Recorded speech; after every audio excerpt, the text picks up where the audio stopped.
Hey, what's going on, Prime players? My name is Mystical Prime, or you can just call me Taryn, and today I'm bringing you guys a 91 gun streak by KARNAGE tally. This is going to be a pretty impressive gameplay. We start this gameplay right before the DNA bomb. As you can see, he just got the DNA bomb right there, and we did that just to save you guys a little bit of time so you don't have to watch KARNAGE tally, go on an absolute killing spree for 10 minutes because, that's pretty boring. He's using the AK-12. Very impressive gameplay. So go ahead and subscribe to KARNAGE Tally. The link will be down below. He has around 2K subscribers, so show him the KARNAGE clan support you guys have been showing to all of our players. But today, what I want to talk about is Sony Computer Entertainment being hacked by North Korea, and what this all means for you, for me, and for everybody that lives here in the West, or even just around the world in general.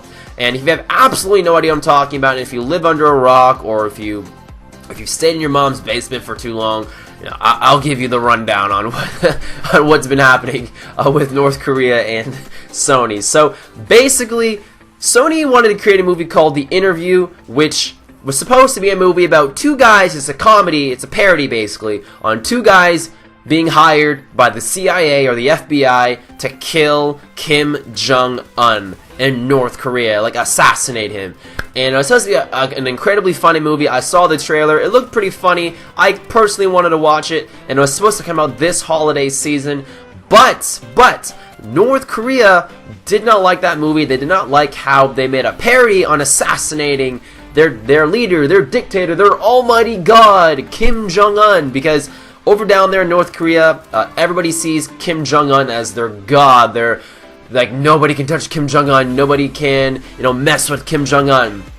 And he didn't like the movie, so they hired a bunch of hackers. They hacked Sony, released personal information, released very sensitive documents, which ended up leading to the cancellation of the movie, The Interview, because they ended up making terrorist threats, and they ended up making threats towards Sony about leaking more information, more executive information and stuff like that. So they ended up canceling The Interview, which caused a huge uproar throughout the communities around North America and around the world. And I'm going to tell you why there's a huge uproar, because, well, basically Sony negotiated with terrorists. Sony gave in to terrorist threats, and now they're kind of in a bad position because, once the terrorists make demands, they gave in, they're not releasing the movie, but what's to say they won't make more demands? Like, they already have your information, they already have all these sensitive documents. From what I was told, they have over 100 terabytes of information hacked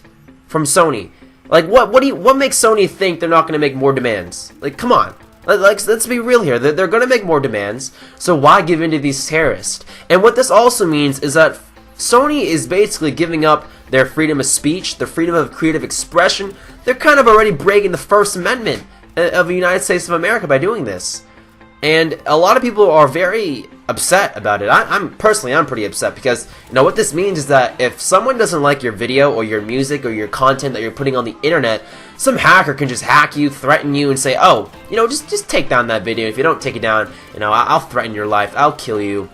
And it's kind of setting the tone for the future for creative people here in the world that, if someone doesn't like your stuff, they can just do what this hacker did to Sony and make you take it down. That's kind of what this is saying, and it's just I don't really understand. And also from the point of view of Sony Computer Entertainment, I remember watching an interview on, I believe it was CNN or whatever. I don't know what news channel it was, but I saw it.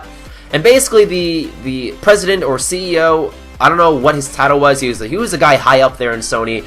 He said, and I quote, that he said that, Sony persevered through the situation and they're fighting back these terrorists. Like, he literally used the words persevere, fighting back, and he's saying that, they're taking this situation completely under control, and that, everything they're doing is for the greater good. But there's nothing going on here for the greater good. You're not persevering. You're giving in to these terrorists. You're not, fighting back because you just listened to their demands. You're canceling the movie. And it's just, I don't get it. I really don't. I understand that, the real reason why these executives don't want to, release this movie is because all their information, all these sensitive emails, documents, embarrassing emails they've been sending to each other, these hackers have them. Over 100 terabytes of information. They have all of that. And that's really why they're not releasing this movie. It's because they're looking out for themselves, and that's perfectly fine. And like anybody in that situation, I honestly think a lot of people would look out for themselves instead of, you know, the greater good, the American people, their rights, you know, because those are embarrassing emails. You know, their careers could potentially be ruined if all these emails and documents got leaked out, because there was a lot of weird stuff these executives and, you know, people over at Sony have been sending to each other, and the hackers have them, and a lot of it was leaked. I don't know what I haven't really read the emails, but from what I've known and what I've been told, they're pretty embarrassing, pretty career-ending emails. You know, pretty like they're like the kind of stuff that you would send to your friends, like, and you don't want anybody else to read. Those are the kind of emails that these hackers have on Sony. But yeah, I'm done ranting about North Korea and Sony. That's just my point of view on it. I think Sony made a mistake, but from what I'm told, Sony might be releasing it up for free on Crackle. Who knows? So that's just kind of the latest update on the situation so far as I'm looking to my right. But yeah, that's my point of view on this. Let me know what you guys think in the comment section down below. And this gameplay is brought to you by KARNAGE Tally. Very impressive. It's 91 gun streak. Go ahead and subscribe to his channel. Subscribe to KARNAGE Clan. Follow us on Twitter and follow our live stream. We live stream all the time, getting lots of world record gameplays. Our recent triple DNA bomb was live.